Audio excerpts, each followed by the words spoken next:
बिस्मिल्लाहिर्रहमानिर्रहीम। अस्सलाम वालेकुम। मौजज़ों के दरवाज़े तो हमेशा ही हमारे लिए खुले रहते हैं। क्या कभी तुमने उठ के तहज्जुद में मांग के देखा है?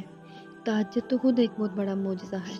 अगर तुम्हें ये इबादत नसीब हो गई हो तो यकीन करो वो सब कुछ जिसकी तुम चाहत रखते हो वो तुम्हारे नसीब में लिख दी जाएगी।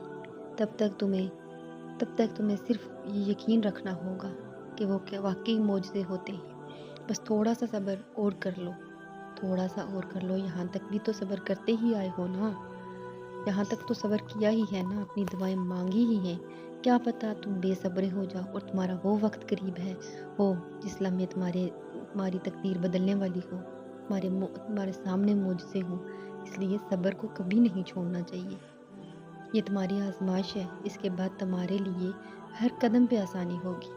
अल्लाह ताला का फरमान है कि जितना बड़ा दुख है उसके बाद उतना ही सुख मिलेगा। अल्लाह ताला ने फरमाया कि बेशक मुश्किल के साथ आसानी है, मुश्किल के साथ आसानी है, और अल्लाह ताला का वादा है, और अल्लाह का वादा कभी गलत नहीं हो सकता। प्लीज़ चैनल को सब्सक्राइब करके वीडियो को लाइक करके एक अच्छा सा कमेंट कर दिया करें।